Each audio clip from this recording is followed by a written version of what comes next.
Location food കൊള്ളത്തില്ല, അപ്പോൾ ഫുഡിന് പ്രശ്നമാണ് എന്നൊക്കെ പറയുന്നൊരു കാര്യമുണ്ട്. അപ്പം ഞാനിപ്പോൾ ഒരു സിനിമയുടെ മൂവി ലൊക്കേഷനിൽ ഇരിക്കുകയാണ്. ലൊക്കേഷനിൽ നിന്നല്ല, ഇപ്പം നമ്മൾ റൂമിലാണ്. അപ്പോൾ റൂമിൽ കൊണ്ടുവന്ന ഫുഡ് നമ്മൾ നിങ്ങളെ കാണിക്കാൻ പോവുകയാണ്. എന്തൊക്കെയാണെന്ന് നമുക്കറിയണ്ടേ.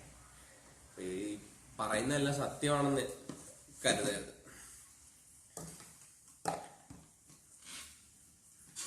ഇങ്ങനൊരു വലിയ പാത്രത്തിലാണ് ഇത്. ഒരു 3 പേര് കഴിച്ചാലും തീരാത്ത പാത്രമാണ് കേട്ടോ.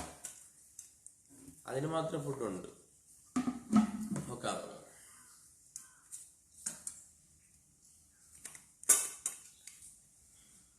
ഇതിൽ വരുന്ന ചോറാണ് കേട്ടോ.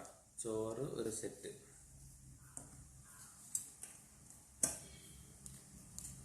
ഇതിൻ്റെ അകത്ത് നമുക്ക് ചപ്പാത്തി ഉണ്ട്. പിന്നെന്താ നോക്കട്ടെ,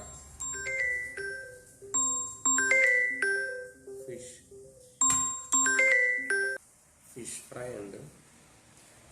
ആ ഒരു ഇതിൻ്റെ അകത്ത് തന്നെയാണ് കേട്ടാ.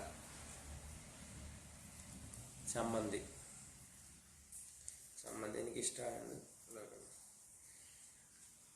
പയറ് തോരനുണ്ട് കേട്ടോ.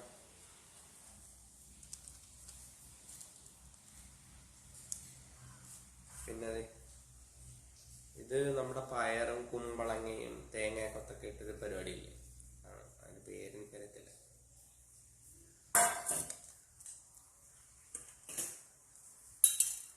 ഇത് ചിക്കൻ കറിയാണ്.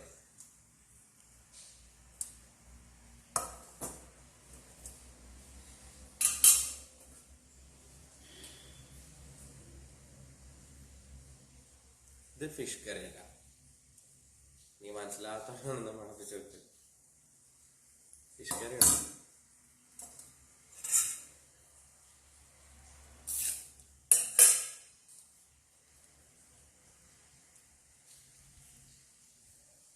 ഇത് പച്ചക്കറിയൊക്കെ വെച്ചൊരു വെറൈറ്റി ഐറ്റമാണ് കേട്ടോ.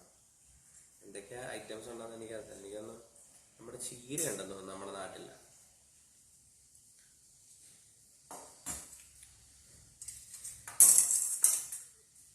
അപ്പൊ ഇതൊക്കെയാണ്. ഇപ്പൊ നമ്മൾ സാധാരണ ഒരു ഹോട്ടലിൽ പോയി 100 രൂപയ്ക്ക് ഫുഡ് മേടിച്ചാൽ പോലും ഇത്ര ഐറ്റംസ് കിട്ടുമെന്ന് എനിക്ക് തോന്നുന്നില്ല. അപ്പം കുറ്റം പറയുന്നവര് ഇതൊക്കെ കഴിച്ചിട്ട് കുറ്റം പറയുന്നത് വളരെ മോശമാണ്. കാര്യം എന്ന് വെച്ചാൽ ഇത്ര ഫുഡൊക്കെ തന്നിട്ട് നമ്മള് ഹാപ്പി അല്ല അത് വേണം ഇത് വേണമെന്ന്. ഒരു മനുഷ്യന് ജീവിക്കാൻ എന്തോരം ഫുഡ് വേണം, അങ്ങനെ ആലോചിച്ചാൽ മതി. അപ്പൊ എന്തായാലും നമ്മൾ കഴിക്കാൻ പോവാണ്. അപ്പോൾ ഓക്കെ, ബൈ ബൈ.